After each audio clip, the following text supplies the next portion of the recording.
Uganda mbabuuzaako mu ngeri y'enjawulo mbeebaza emirimu buli omu gy'oli gy'otetenkanyiza obulamu. Nze muzzukulu wa Mugema Katumba Gerald.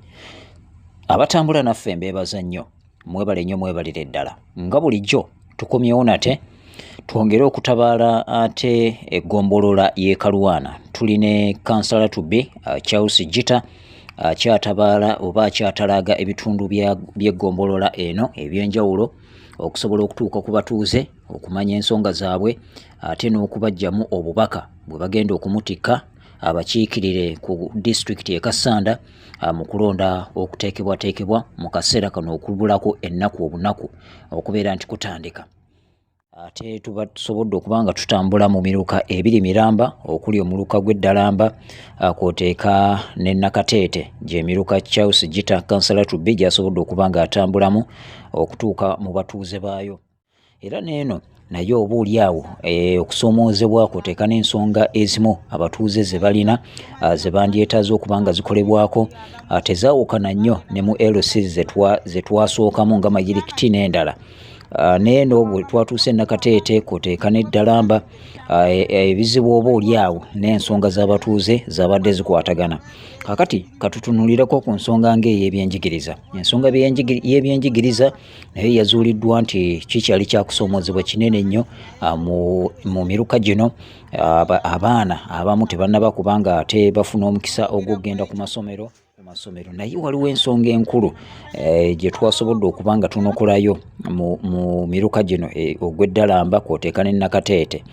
Ensonga eyo eri bweti nti ebitundu ebyo birimu amasomero agayambibwako gavumenti oba ge tuyinza okuyita government aided schools, naye kye twazudde nti abazadde tebannaba kubanga bafuna okumanyisibwa okw'ekimmemmette ku nkola y'amasomero gano agayambibwako gavumenti oba amasomero ga gavumenti, nti abakulembeze oboolyawo wakyaliwo muwaatwa abakulembeze tebakoze kimala ababaddeko okubeera nti bongera okumanyisa abazadde ku bikwata ku masomero gano aga gavumenti. Kati twesanze nti abazadde endowooza gye balina ate oboolyawo olaba nti si eyo ekwatagana obulungi n'amasomero gano aga gavumenti, nti omuzadde ye bw'amanya nti essomero lya gavumenti amanya nti buli kimu kyonna ye mu bwongo bwe buli kimu kyonna gavumenti yegenda okuba nga ate ekikolako, buli kimu yekivunaanyizibwako, ne kibanga ekitegeeza nti eryo essomero takyalivunaanyizibwako ng'omuzadde oba abantu aba bulijjo tebakyalivunaanyizibwako wabula byonna bya gavumenti.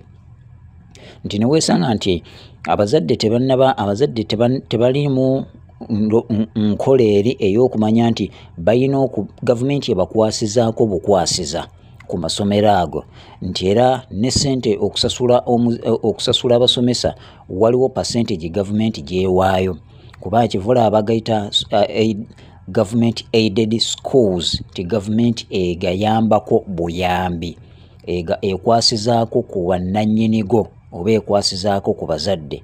Kitegeeza nti abazadde era basigala bakyalina obuvunaanyizibwa, gavumenti n'ezannya paati yaayo n'abazadde nabo ne basigala nga bazannya paati yaabwe mu mbeera efaananako bw'etyo n'eggwanga lyonna.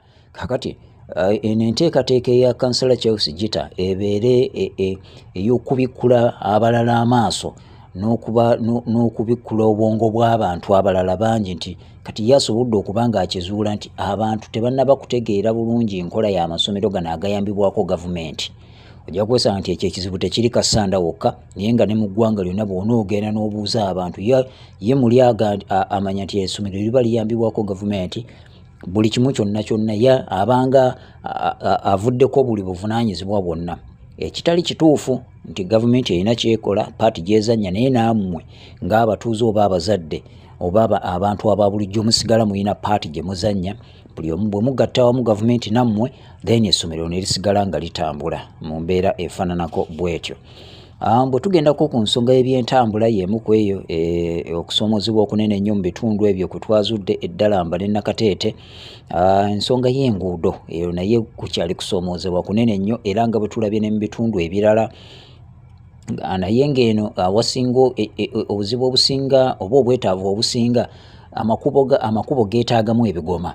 kati waliwo ekkubo eriva e Nakasozi okugenda e Dalamba, eryo ekkubo lyetaagamuko ebigoma. Waliwo okumpi ne wa Mwami Kayemba we bayita ku Kalitunsi ng'omwami Kayemba awo twazudde nga tewayitika, weetaaga ebigoma eby'amaanyi ddala okusobola okuba nga ekkubo eryo lisobola bulungi okugatta ebitundu by'e Nakasozi ebyo okutuuka eri eddalamba wa Mwami Kayemba awo wabadde wabi nnyo, weetaaga ebigoma. Kyekimu ku ebyo twazudde. Waliwo ekkubo eddala okuva Ddalamba genda Budde, nalyo lyetaaga ebigoma. At least waakiri layini nga 2 ez'ebigoma zeetaagisa okusomamu ebigoma. Waliwo ery'Ekibasi, eryo nalyo lyetaagamuko ebigoma. Kibasi Road okutuukira ddala e Budde nalyo lyetaagamu ebigoma okusinziira ku kye twazudde oba okusinziira ku ebyo bye twasobodde okuba nga tuzuula. Kati ago amakubo ate geg'eddalamba oba mumuluka ogw'eddalamba. Kati ate bw'ogendako e Nakateete nayo enguudo zaayo nazo kukyali kusoomozebwa kunene nnyo. Waliwo oluguudo oluva e Lwanjiri okudda e Kabulubuutu, olwo lwetaagamu ebigoma. Lwanjiri okudda e Kabulubuutu awo ng'ewa Mwami Katende bwe wati awo lwetaagamu ebigoma mu mbeera efaananako bw'etyo. Oluva e Lwanjiri okudda e Kabulubuutu twasanze nga lwetaaga ebigoma eby'amaanyi ddala. Luyisa abantu bangi, luyisa abasuubuzi nga bw'omanyi nti Kabulubuutu kyekimu ku bitundu ebirimu abasuubuzi mu bitundu by'e Kalwana n'ebitundu ebiriraanyeewaawo. Kati oluguudo olwo luyisa nnyo abasuubuzi abagula ebirime mu byalo, abatambuza ebintu okubitwala mu bitundu ebirala, mu butale n'ebirala ebiringa ebyo. So lwetaagamu ebigoma. Waliwo olw'e Lwanjiri Kitondolo, Lwanjiri Kitondolo bwe wati awo, olwo nalwo lwetaaga ebigoma. Twaluzudde nga lwetaaga ebigoma. Ate ne Kannyogoga okutuuka eri mu Makabizo, Kannyogoga Makabizo, oluguudo olwo nalwo lwetaagamu ebigoma okusobola okuba nga lwangubiza enkuba bw'etonnya. Amakubo ago gaba tegayitikamu mabi nnyo ate nga gayisa abantu bangi, gayisa ebyamaguzi bingi. N'olwekyo twazudde nti geetaagamu ebigoma. Kannyogoga, Makabizo, Lwanjiri mpaka eri Kitondolo, Lwanjiri Kabulubuutu, amakubo ago geetaagamu ebigoma. Wali mu muluka gw'e Nakateete ag'eddala ensonga y'enguudo. Bw'ogendako ensonga endala gye twazudde mu bitundu bino eddalamba ne Nakateete y'ensonga y'ebyobulamu. Eno nayo kukyali kusoomoozebwa kunene nnyo mu bitundu bino.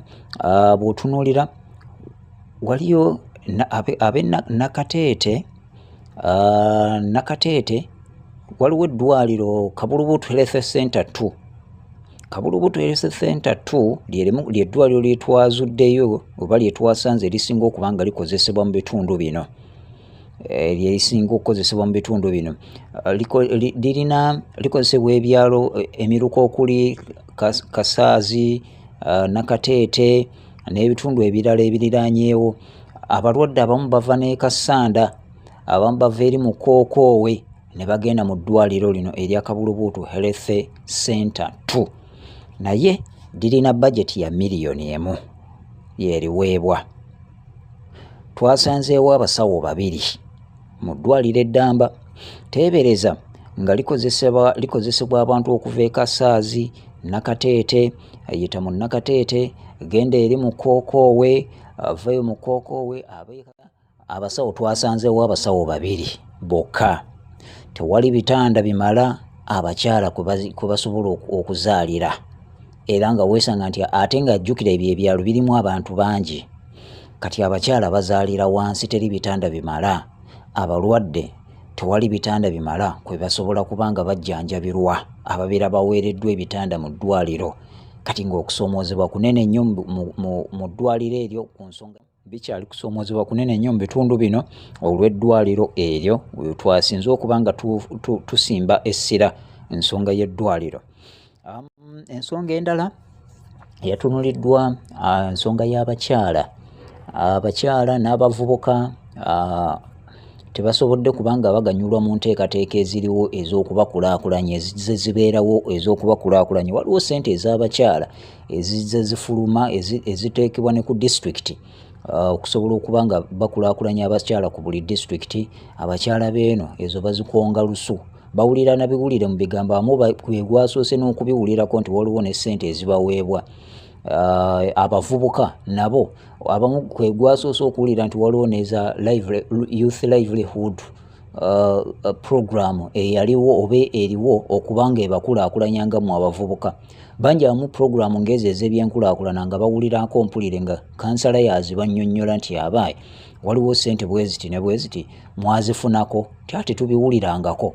Kati nga weesanga nti sensitization ekyali wansi nnyo, abantu beeno okuba nga bategeezebwa ku nteekateeka z'ebyenkulaakulana, abakyala naddala abakyala kwoteeka n'abavubuka, essente eziteekebwawo okubakulaakulanya tebalina kye bamanyi, awareness teriiyo, abantu tebalina kye bamanyi, bali mu kizikiza. Ab'e n'Eddalamba tebalina kye bamanyi ku nsonga ya byankulaakulana. Buli kimu kyonna kyonna oboolyawo ebisinga bawulira ng'ebipya. Ekyo kyongedde okubakuumira mu emabega n'okubakuumira mu mbeera ate ey'obwavu okusinziira ku ebyo ebyazuuliddwa ate mu bitundu bino. Nze zimu ku nsonga ez'amaanyi ezo ezatunuuliddwa ennyo mu mbeera ate efaananako bw'etyo.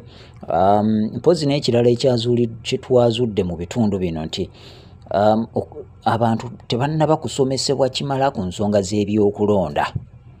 Okusomesebwa ekimala ku nsonga z'ebyokulonda biringa ebyo. Kati weesanze nti kansala wakati mu kansala ono Charles Gita wakati mu kugenda okwogera n'abatuuze basobole okumulonda ku lunaku lwe banaalonda, ate alina okusooka kubasomesa mateeka ga byakulonda, alina kusooka kubayitiramu ebyokulonda, ekyandibadde oba kyoyinza okuyita voters education. Kati weesanga nti eyagenza okusaba akalulu, eyagenza okubuulira abatuuze okubeeyanjulira bamulonde bamuwe akalulu, ate akoze mulimu gwa Electoral Commission kutandika kubasomesa okulonda kutegeeza ki, baani abalina okulondebwa. Abamwaga nti tugenda kulonda ani naani nga tamanyi na gwagenda kulonda, ye tulonda tutya, ye neetaagisa ki okugenda okulonda. Kati abantu baba nga bakyabuuza ebibuuzo ebifaananako bwe bityo nga tubuzayo ennaku ntono nnyo okugenda mu kulonda. Olaba nti wakyaliwo okusomoozebwa kunene nnyo, ate nga kino sijja kugamba nti kiri mu Kalwana mwokka, naye ojja kwesanga nti it is a general problem countrywide, nti mu ggwanga lyonna abantu bangi nnyo, waliwo percentage nnene nnyo abatannaba kutegeera kiki kyakkola ku nsonga z'ebyokulonda, kyokka nga ate already tuli mu kaseera ka kulonda kennyini. Tetugenda kusukkaawo ku mulundi guno, tubadde mu muluka gw'e Nakateete ate ne mu muluka gw'e Ddalamba wennyini, Kanseera, Budde, Kayunga kwoteeka ne Kibasi, gye tutambulidde ne kansala Charles Gita agenda okukiikirira eggombolola y'e Kalwana ate ku disitulikiti e Kassanda. Nze muzzukulu wa Mugema Katumba Gerald, Mukama Katonda abankuumire, Ssaabasajja Kabaka awangaale.